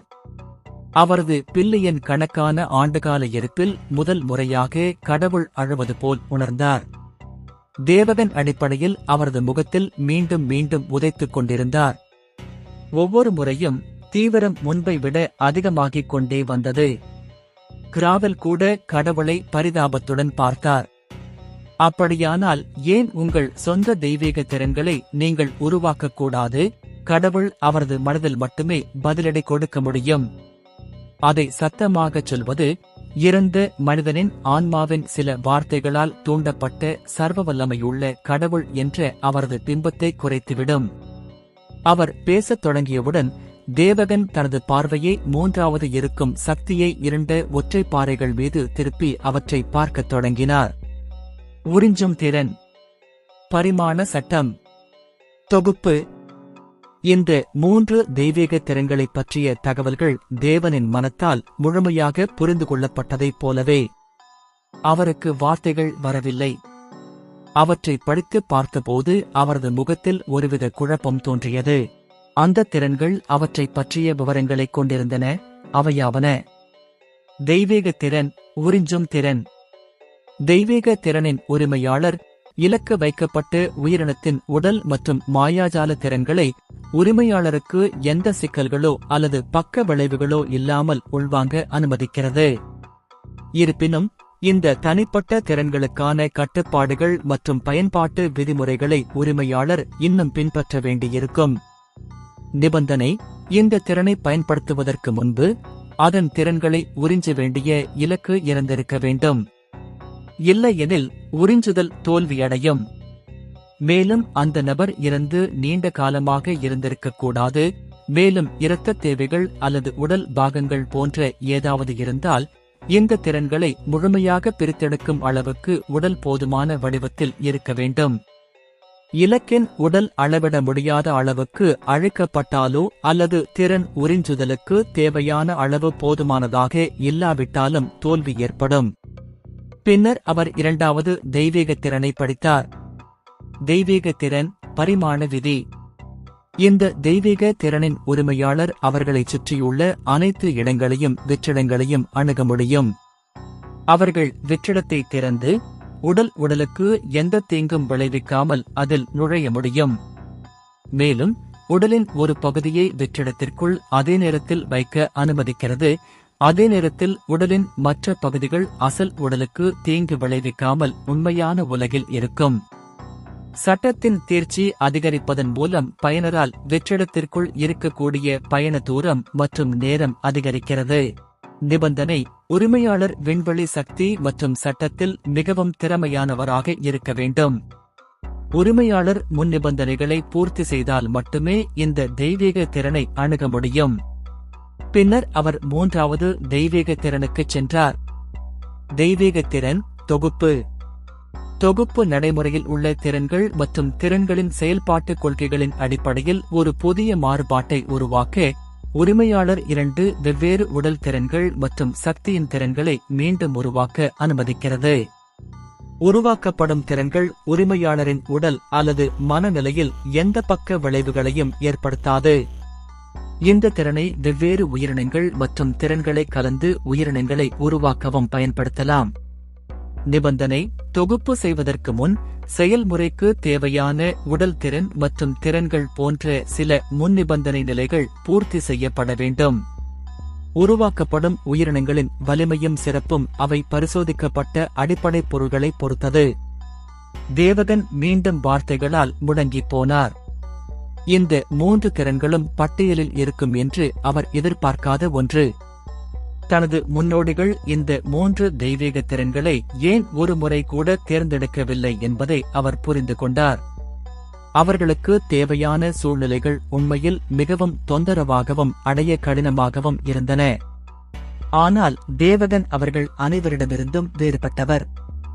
அவருக்கு முன் வந்தவர்களைப் போலல்லாமல் அவர்கள் அனைவரும் சிறந்த தந்திரோபாயவாதிகள், சிறந்த தலைவர்கள் அல்லது அந்தந்த நாடுகளின் மற்றும் அவர்களின் சகாப்தத்தின் தளபதிகள். ஆனால் அவர்களில் யாருக்கும் சோலோ லெவலிங், நெட்கிக் போன்ற மாங்காக்கள் படித்த அனுபவம் இல்லை. எனவே இயற்கையாகவே இந்த 3 திறன்களும் மிகவும் பயனற்றவை மற்றும் வளர்ப்பது கடினம் என்று அவர்கள் கண்டறிந்தனர். ஒரு சாதாரண நபரின் பார்வையில் இவை அனைத்தும் தேர்ந்தெடுக்க தகுதியற்றவை. அவர்கள் முழுமையடைய நிறைய நேரம் தேவைப்பட்டதால் இந்த தெய்வீக திறன்களின் தேவைகளை பூர்த்தி செய்ய நிச்சயமாக நிறைய நேரம் வீணடிக்கப்படும். உதாரணமாக, அவர்கள் தங்கள் திறன்களை உள்வாங்க எப்போதும் ஒருவரையோ அல்லது ஒரு அரக்கனையோ கொல்ல வேண்டியிருக்கும். அவர்கள் விண்வெளி மற்றும் காலச்சட்டத்தை கற்றுக்கொண்டு புரிந்து கொள்ள வேண்டும். இது சொல்வது எளிது, செய்வது எளிது. மேலும் 2 வெவ்வேறு திறன்களையும் உயிரினங்களையும் ஒன்றிணைக்க முயற்சிக்கும் போது தொகுப்பு திறனுக்கு நிச்சயமாக நிறைய கட்டுப்பாடுகள் இருக்கும். எனவே நீண்ட காலத்திற்கு இந்த 3 தெய்வீக திறன்களும் அவர்களுக்கு அதிக சிரமத்தை அளிக்கும், அவர்களின் நேரத்தை வீணடிக்கும். இது அவர்கள் வலிமையடைவதற்கான பாதையை தடுக்கும், மேலும் விஷயங்களை சிக்கலாக்கும். ஏனெனில் அவர்கள் தங்கள் ஆராய்ச்சியை செய்ய வேண்டியிருக்கும், மேலும் அதில் அதிக நேரம் செலவிட வேண்டியிருக்கும். எனவே இந்த திறன்கள் கிடைக்கக்கூடிய மோசமான விருப்பங்களாகும். ஆனால் அடுத்த நிமிடமே தேவகன் கடவுளின் இருளை பார்த்து, எனக்கு அவை வேண்டும், 3 வேண்டும் என்றார். அவரது முடிவுக்கு கடவுள் மற்றும் கிராவல் இருவரும் அவரை ஒன்றாக பார்த்து கத்தினார்கள். நீங்க என்ன பைத்தியமா இருக்கீங்களா? அத்தியாயம் 8. கிராவலை சீண்டி பார்க்கும் தேவகன். இருளின் கடவுள் மற்றும் கிராவல் ஒரு பைத்தியக்காரனை பார்ப்பது போல் தேவகனை பார்த்து கொண்டே இருந்தனர். மிகவும் சிக்கலான, வளர்த்துக்கொள்ள மிகவும் நேரத்தை எடுத்துக்கொள்ளும் மற்றும் தேர்ச்சி பெற மிகவும் கடினமான இந்த தெய்வீக திறன்களை தேவகன் ஏன் தேர்ந்தெடுத்தார் என்பதில் அவர்களுக்கு புரியவில்லை. தேவகனிற்கு முன்பு வந்த 8 தேர்ந்தெடுக்கப்பட்ட ஹீரோக்களால் இந்த தெய்வீக திறன்கள் தொடப்படாமலும் கருத்தில் கொள்ளப்படாமலும் இருந்ததற்கு ஒரு காரணம் இருந்தது. ஆனால் அவர் இந்த வினோதங்களை தேர்ந்தெடுக்க விரும்பியது மட்டுமல்லாமல் இந்த 3 விரும்பினார். இது கடவுள்கள் வகுத்த விதிகளுக்கு எதிரானது. இதில் ஆச்சரியப்பட என்ன இருக்கிறது? இந்த 3 பேரை தேர்ந்தெடுக்க எனக்கு என் சொந்த காரணங்கள் உள்ளன. பணியை முடிக்க உங்களுக்கு வேறு யாராவது தேவைப்பட்டதால் அந்த மில்லியன் கணக்கான ஆன்மாக்களில் இருந்து நீங்கள் என்னை தேர்ந்தெடுத்தீர்கள், இல்லையா? சரி, இந்த 3 பேர்தான் எனக்கு வேண்டும். மாற்று வழிகள் இருக்கப் போவதில்லை. நான் என் மனதை மாற்றிக்கொள்ள மாட்டேன். தேவகன் உறுதியான மற்றும் தீர்க்கமான தொனியில் கூறினார். மனிதனே, இந்த 3 திறன்களிலிருந்தும் நீ ஏன் இந்த 3 திறன்களை தேர்ந்தெடுக்க வேண்டும்? குறுகிய காலத்தில் உன்னை மிகவும் வலிமையாக்கக்கூடிய பல தெய்வீக திறன்கள் உள்ளன. அவை உனக்கு நிறைய நேரத்தை மிச்சப்படுத்துவது மட்டுமல்லாமல் நம் உலகில் ஒரு செல்வாக்கை உருவாக்கவும் உதவும். அதனால் நீ உன் அடையாளத்தை உலகிற்கு வெளிப்படுத்தும்போது எந்த பேரரசும் அல்லது தேவாலயமும் உன்னுடன் ஒரு வெளிப்படையான போரை அறிவிக்கத் துணியாது. அப்படியானால் கடந்த 3000 ஆண்டுகளில் மிகவும் புறக்கணிக்கப்பட்ட தெய்வீக திறன்களுக்காக இந்த வாய்ப்பை ஏன் வீணாக்க வேண்டும்? தேவகனின் முடிவைப் பற்றிய தனது மிகுந்த ஆர்வத்தினால் கிராவல் கேட்க முடிவு செய்தார். நான் முன்பே சொன்னது போல, எனக்கு முன் வந்தவர்கள் வேறு யாராக இருந்தாலும் அவர்கள் நிச்சயமாக மற்ற தெய்வீக திறன்களை தேர்ந்தெடுப்பார்கள். ஆனால் நான் அவர்களல்ல. என் சூழ்நிலைகள் அவர்களிடமிருந்து வேறுபட்டவை. ஏனென்றால் அவர்களில் யாரும் முழு உலகத்தாலும் வேட்டையாடப்படப் போவதில்லை. அவர்களைப் போலல்லாமல் நான் வெளிப்படையாக மக்களை சுற்றி நடந்து நான் இருளின் கடவுளின் தேர்ந்தெடுக்கப்பட்ட நாயகன் என்று அறிவிக்க முடியாது. எனக்கு உதவ யாரும் இல்லை. யாரும் எனக்கு உதவவோ அல்லது என்னை பராமரிக்கவோ போவதில்லை. மற்ற திறன்களைப் போலல்லாமல் இந்த 3 திறன்களும் நிழல்களுக்கு பின்னால் ஒளிந்து கொள்ளவும் உயிர் வாழவும் வலிமையாக இருக்கவும் எனக்கு உதவ முடியும். யாரும் என் அடையாளத்தை கவனிக்கவோ அல்லது வெளிப்படுத்தவோ முயற்சிக்க மாட்டார்கள். தேவகன் விளக்கினார். அவரது பகுத்தறிவு சரியாக இருந்தது. ஏனெனில் அவருக்கு முன்பு இருந்தவர்கள் யாரும் அவரைப் போன்ற சூழ்நிலையில் இல்லை. மேலும் இது குறுகிய காலத்தில் வலிமையாக மாறுவதை விட நடைமுறை அடிப்படையில் தனது விருப்பங்களை கருத்தில் கொள்ள அவரை தூண்டியது. மேலும் இந்த 3 தெய்வீக திறன்களின் ஆற்றலை நீங்கள் இன்னும் அறியவில்லை. எளிமையான வார்த்தைகளில் சொல்கிறேன். அவை அனைத்தும் சிக்கலானவை மற்றும் தேர்ச்சி பெறுவது கடினம் என்றாலும் நான் அடையக்கூடிய விளைவுகளின் எண்ணிக்கை கற்பனை செய்ய முடியாதது. அவை மற்றவர்களின் சந்தேகத்தை எழுப்பாமல் கொஞ்சம் கொஞ்சமாக நான் வலிமையாக இருக்க உதவுவது மட்டுமல்லாமல் அவை அதிகபட்சமாக என் உயிர் வாழ்வையும் உறுதி செய்யும். நான் உங்கள் உலகத்திற்குள் நுழைந்த பிறகு எனக்கு மிகவும் தேவையான ஒன்று. என்னை நம்புங்கள், நான் என்ன செய்கிறேன் என்று எனக்கு தெரியும். தேவகன் பதிலளித்தார். அதிக விவரங்களுக்குச் செல்ல மறுத்துவிட்டார். இந்த 3 தெய்வீக திறன்களுக்கும் என்ன ஆற்றல் இருந்தது என்பது அவருக்கு மட்டுமே சரியாக தெரியும். நூற்றுக்கணக்கான நாவல்கள், மங்காக்கள் மற்றும் அனிமேக்களில் அவர் கண்ட மெட்டா திறன்களில் எபிலிட்டி அப்சார்ப்ஷன் ஒன்றாகும். நிச்சயமாக 35 வயதுடைய ஒரு நபர் வேறொரு உலகில் ஸ்லிமாக மறுபிறவி எடுப்பது பற்றி யாருக்கு தெரியாது. அதே திறன் கொண்ட எபிலிட்டி அப்சார்ப்ஷன் அவரது எதிரிகள் மற்றும் அரக்கர்களை உறிஞ்சி வலிமை பெறவும் புதிய உலகில் உள்ள வலிமையான மனிதர்கள் கூட அவரை ஒப்புக்கொள்ளவும் அவரை பற்றி சற்று எச்சரிக்கையாகவும் இருக்க வேண்டிய நிலையை அடையவும் உதவியது.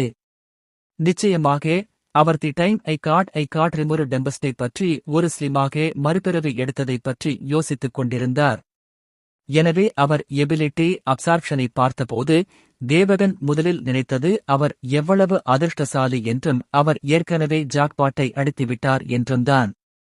ஆனால் கேக்கில் ஒரு ஐசிங்கை வைக்க அவர் 2வது டிவைன் எபிலிட்டி டைமென்ஷனல் லாவை பார்த்தார். சோலோ லெவலிங் மற்றும் நருடோவை பார்த்து அதை பற்றி போதுமான தகவல்கள் இருந்த எந்த அனிம் ரசிகருக்கும் உலகம் முழுவதையும் தனியாக ஒரு போரில் ஈடுபடுத்திய ஒரு நபரைப் பற்றி தெரியும். மேலும் அவர் தனது உடலின் ஒரு பகுதியை ஒரு தனி பரிமாணத்தில் வைத்திருக்க அனுமதிக்கும் பரிமாணச் சட்டத்தை போன்ற அதே திறனைக் கொண்டிருந்தார். எனவே அவரது எதிரிகள் அவரை தாக்கும்போது அவர் அவர்களை நேருக்கு நேர் எதிர்கொண்டு தனது இதயத்தில் கூட நேரடியாக தாக்குவார்.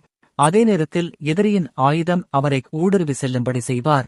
அதே நேரத்தில் அவர் தனது எதிரிகளை எதிர்பாராத விதமாக பிடித்துக் கொள்ள அந்த வாய்ப்பை பயன்படுத்தினார். தேவகன் வேறு யாரையும் நினைத்ததில்லை, நருடோ ஷிப்புடனின் ஒபிடோ உச்சிஹாவைத் தவிர. ஆனால் பரிமாண விதியின் அற்புதம் இத்துடன் முடிவடையவில்லை.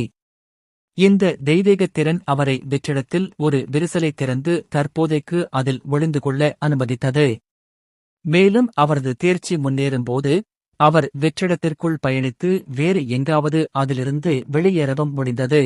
எனவே எளிமையான வார்த்தைகளில் சொன்னால், அவரை முழுவதுமாக சிக்க வைக்கக்கூடிய உண்மையான இடம் எதுவும் இல்லை, அல்லது இந்த தெய்வீகத் திறனுடன் அவர் நுழைய முடியாத இடம் எதுவும் இல்லை. உதாரணமாக, அவர் எப்போது வேண்டுமானாலும் சிறையிலிருந்து வெளியே வரலாம் அல்லது மிகவும் பாதுகாக்கப்பட்ட கோட்டைக்குள் சென்று ஒருவரை கொல்லலாம், யாரும் அவரை கண்டுபிடிக்க முடியாது.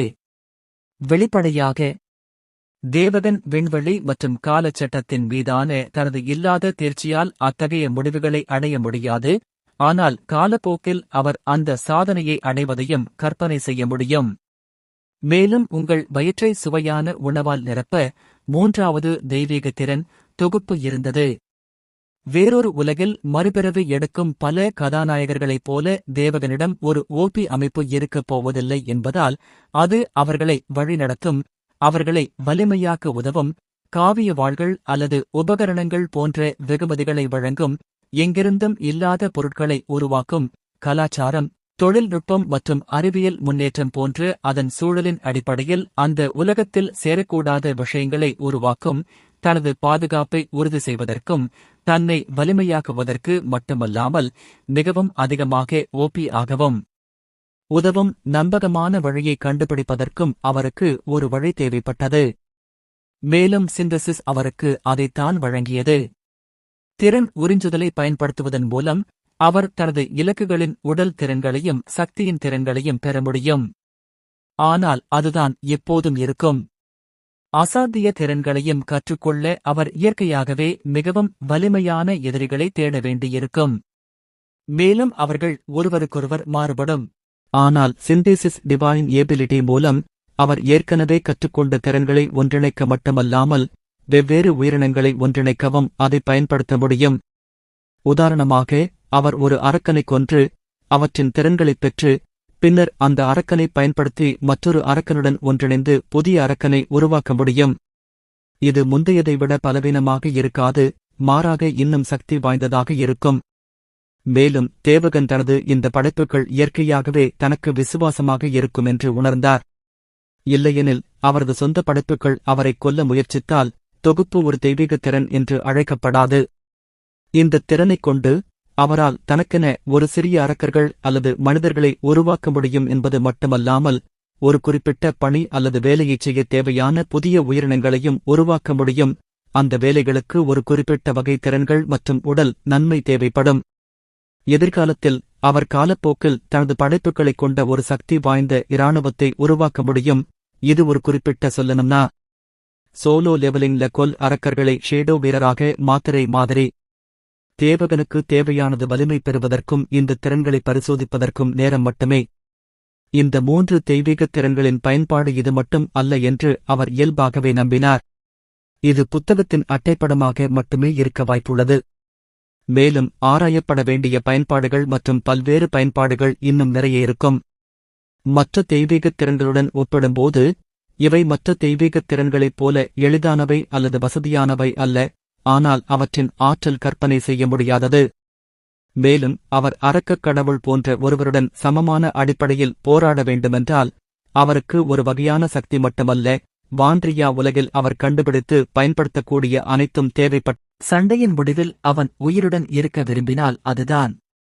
ஏனென்றால் 12 கடவுள்களின் முன்னோடிகளான தேர்ந்தெடுக்கப்பட்ட ஹீரோக்கள் அனைவரும் அவர்கள் எவ்வளவு வலிமையானவர்களாக மாறினாலும் அவனை கொல்லத் தவறிவிட்டார்கள் என்பதை ஏற்கனவே தெளிவுபடுத்திவிட்டனர். தேவகன் அவர்கள் அனைவரும் முட்டாள்கள் என்று நம்பவில்லை. போரின் ஒவ்வொரு அம்சத்தையும் அவர்கள் எப்படி வெற்றி பெறப் போகிறார்கள் என்பதையும் முன்கூட்டியே தயாரிக்காமல் அரக்க கடவுளுடன் மரணப் போராட்டத்தில் ஈடுபட்டார். இந்த நேரத்தில் கடவுள் இறுதியாக பேச முடிவு செய்தார். உங்கள் முடிவுக்கு நான் இணங்கினாலும் நீங்கள் 2 தெய்வீகத் திறன்களை மட்டுமே தேர்வு செய்ய முடியும் என்பதை நான் உங்களுக்கு நினைவூட்ட வேண்டும். அதற்கு மேல் இல்லை. அவரது பதிலுக்கு தேவகன் அவருக்கு பதிலாக பரிதாபத்தை வெளிப்படுத்தினார். நீ முட்டாளா? இதைக் கேட்டு கடவுள் திடுக்கிட்டார். அடுத்த நொடி அவர் கோபமடைந்தார். நீ என்ன சொன்ன? உன்னை என் தேர்ந்தெடுக்கப்பட்ட நாயகனாக தேர்ந்தெடுப்பதைத் தவிர வேறு வழியில்லை என்பதற்காக நான் உன்னை இறுதிவரை சித்திரவதை செய்ய மாட்டேன் என்று நினைக்கிறீர்களா? கடவுள் கோபமாகப் பேசினார். யோசிச்சு பாருங்க, உங்களைப் போல முழுமையா கடவுளா மாறுறதுக்கு முன்னாடி கடவுள்கள் அரக்க கடவுளை கொல்ல இது கடைசி வாய்ப்புன்னு நீங்க சொன்னீங்க. அப்போ மற்ற கடவுள்கள் அவங்க சொன்ன வார்த்தையை காப்பாத்தி அவங்க ஹீரோக்களுக்கு 2 தெய்வீக திறமைகளை மட்டும்தான் கொடுக்கப் போறாங்கன்னு நீங்க உண்மையிலேயே நம்புறீங்களா? எனக்கு தெரிஞ்சதெல்லாம் அவங்க வெற்றி வாய்ப்புகளை அதிகப்படுத்துறதுக்காக அவங்களுக்கு குறைந்தது 4 முதல் 5 தெய்வீக திறமைகளையாவது கொடுத்து இருப்பாங்க. எல்லாத்துக்கும் மேல எந்த கடவுளோட ஹீரோ அரக்க கடவுளை கொல்றாரோ அவங்க முழு உலகத்தின் மீட்பரா மாறிடுவாங்க. அது அந்த கடவுளோட பெயருக்கு புகழைக் கொண்டு வரும். அந்த கடவுளை வணங்க ஆரம்பிக்கிற அளவுக்கு பெரிய புகழ் உலகத்துல இருக்கு. அதனால அவங்க பின்னாடி இருக்க மாட்டாங்க. கடவுள்கள் உங்க வார்த்தையை காப்பாற்றணும்னு சொல்லாதீங்க. கடவுளை முட்டாள் என்று அழைப்பதற்கான காரணங்களை தேவகன் விளக்கினார். இருளின் கடவுள் கூட திடீரென்று வாயடைத்து போய் தேவகன் சொன்னது சரி என்பதை உணர்ந்தார்.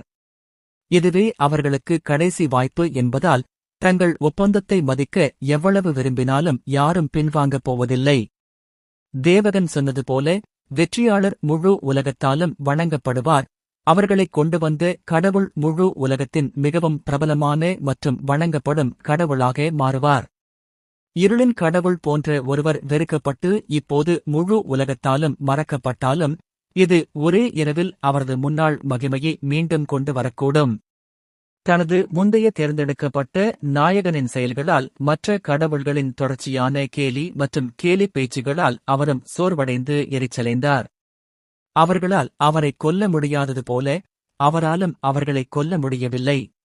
எனவே அவர்களிடமும் "ஃபக் யூ" என்று சொல்ல விரும்பினார்.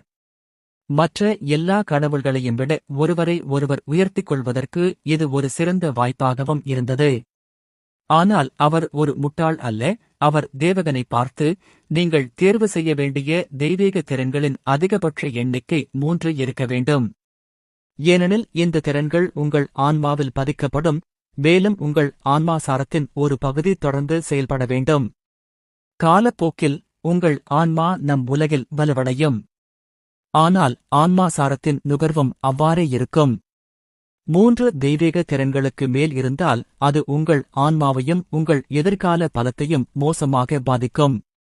மற்ற கடவுள்கள் என்னைப் போல மரணம் மற்றும் ஆன்மாக்களைப் பற்றி அறிந்தவர்கள் அல்ல என்பதால் அந்த முட்டாள்கள் தங்கள் ஹீரோக்களுக்கு 4 முதல் 5 தெய்வீக திறன்களை கொடுப்பார்கள் என்று நான் நம்புகிறேன். கடவுள் பதிலளித்தார், ஏனெனில் மற்ற கடவுள்கள் ஒரு பெரிய துரதிர்ஷ்டத்தை சந்திக்கப் போகிறார்கள் என்ற உண்மையின் காரணமாக அவரது முகத்தில் ஒரு புன்னகை தோன்றியது. அவருக்கு அந்த யோசனை பிடித்திருந்தது. சரி, நான் உங்க கருத்துல உடன்படுறேன். நீங்க இந்த 3த்தையும் எடுத்துக்கலாம் என்று கடவுள் சொன்னார். அந்த 3 வீட்டு அளவுள்ள ஒற்றைக்கல் கற்கள் லட்சக்கணக்கான துண்டுகளாக வெடித்து அவற்றிலிருந்து 3 தூய சக்தி கொண்ட உருண்டைகள் வெளிப்பட்டன. இந்த 3 உருண்டைகளும் தேவகனின் ஆன்மா வடிவத்துடன் விரைவாக தொடர்பு கொண்டு அவனுடன் இணையத் தொடங்கின. ஒரு நிமிடத்தில் அவர்கள் அவரது ஆன்மா வடிவத்துடன் முழுமையாக இணைந்தனர். மேலும் அவர்களின் எந்த தடயங்களும் எஞ்சியிருக்கவில்லை. அவர்கள் அனைவரும் தேவகனுடன் முழுமையாக ஒன்றிணைந்தனர். இப்போது உங்கள் உடலை தயார்படுத்த வேண்டிய நேரம் இது. பின்னர் நீங்கள் வான்ட்ரியாவுக்குள் நுழையலாம். கடவுள் சிறிது உற்சாகத்துடன் கூறினார். ஆனால் அவர் மீண்டும் பேசவிருந்தபோது தேவகன் மீண்டும் பேசினார். போரு. தேவகன் இந்த முறை கிராவலை பார்த்து கேட்டார். எனக்கும் ஏதாவது கொடுக்கப் போகிறீர்களா? தேவகன் கேட்டார். என்ன? நான் ஏன் உனக்கு ஏதாவது கொடுக்கணும், மனுஷன்? என் கடவுள் ஏற்கனவே உனக்கு 3 தெய்வீக திறன்களை கொடுக்கவில்லையா? கிராவல் குழப்பமான தொனியில் கேட்டான். அது போதாது. நாம இருக்கிற மோசமான சூழ்நிலையில இருக்கிறப்போ அது எனக்கு உதவவே உதவாது. இல்லன்னா நீங்க எனக்கு உதவி செய்ய விரும்பலையா? உங்க விசுவாசத்தையும் மரியாதையையும் காட்டுறது எல்லாம் வெறும் பந்தாவுக்காக என்று சொல்லாதீங்க. உங்க இருளின் கடவுள் திரும்பவும் பழைய நிலைமைக்கு வர உதவி செய்ய விரும்பலையா? தேவகன் ஒரு ஆத்திரமூட்டும் தொனியில் கேட்டார். கிராவலை கோபப்படுத்தும் நோக்கத்துடன் அவருடைய விசுவாசத்தை அவர் கேள்வி எழுப்பினார். என்ன சொன்னே, மானுடரே? கிராவல் உள்ளுக்குள் கோபமடைந்தான். அவரது ஒளிரும் சிவப்பு கண்களிலிருந்து கூட சிவப்பு புகைகள் ஹெல்மெட்டின் உள்ளே இருந்து வெளியேறிக் கொண்டிருந்தன. நான் சொல்றதுதான். உங்க ஸ்தானத்தில வேற யாராவது இருந்திருந்தா அவங்க எஜமானுக்கு கூடுதல் உதவி செய்ய முன் வந்திருப்பாங்க. நீங்க அப்படி செய்யாதது எனக்கு ஆச்சரியமா இருக்கு. தேவகன் சொன்னபோது அவன் கண்களில் ஏமாற்றம் தெரிந்தது. அவன் தலையை ஆட்டினான். உனக்கு என்ன தைரியம்? என் இருளின் கடவுள் மீதான என் விசுவாசத்தை நான் உனக்குக் காட்டுகிறேன். என்னை இழிவாக பார்க்காதே, சாத்தான். கிராவல் மீண்டும் அமைதியடைந்தபடி சொன்னான். அடுத்த நொடியில் வெவ்வேறு அளவுகள் மற்றும் வண்ணங்களைக் கொண்ட 6 வெவ்வேறு பழங்கால சின்னங்கள் கிராவலின் முன் தோன்றி தேவகன் தனது ஆன்மா வடிவத்தில் இருந்ததை நோக்கி நகரத் தொடங்கின. விரைவாக இந்த பழங்கால சின்னங்கள் அனைத்தும் அவருக்குள் நுழையத் தொடங்கின. ஒவ்வொன்றாக அவை அவரது ஆன்மா வடிவத்தின் வெவ்வேறு பகுதிகளைச் சுற்றித் தோன்றின. அவை அவரது உடலில் பொறிக்கப்பட்ட சில பழங்கால சின்னங்களைப் போல. அடுத்த நொடி தேவகனின் மனம் இந்த பண்டைய சின்னங்கள் என்ன, உண்மையில் அவர் என்ன பெற்றார் என்பது பற்றிய தகவலை பெற்றது. ஹோலி ஃபக், தேவகன் தனக்குள் சொல்லிக் கொண்டான். அவன் முதல் முறையாக மிகுந்த மரியாதையுடன் கிராவலை பார்த்தான். அவனுக்கு கிடைத்த தகவலின் காரணமாக கிராவல் யார் என்பதும் அவனுக்கு தெரிய வந்தது. கிராவல் ஒரு ஏஞ்சல் என்பது தேவகனுக்கு மட்டுமே தெரியும், ஆனால் அதற்கு மேல் எதுவும் இல்லை. ஆனால் அவரது தலையில் தகவலை பெற்ற பிறகு அவர் இறுதியாக கிராவலின் உண்மையான பட்டத்தை கண்டுபிடித்தார். அந்த உயிரினம் இருளின் கடவுளின் வெறும் ஒரு உதவியாளர் அல்ல என்பதை தேவகன் இப்போது இறுதியாக புரிந்து கொண்டார். ஆனால் அவர் எங்கு சென்றாலும் மதிக்கப்படும் மற்றும் பயப்படக்கூடிய ஒரு உயிரினம். பண்டைய சின்னங்கள் உண்மையில் தேவகனிற்கு வழங்கப்பட்ட ஆசீர்வாதங்கள். அவற்றின் விளக்கத்தின் மூலம் அவர் அந்த பெயரைக் கண்டார். கிராவல், போர் தெய்வம்.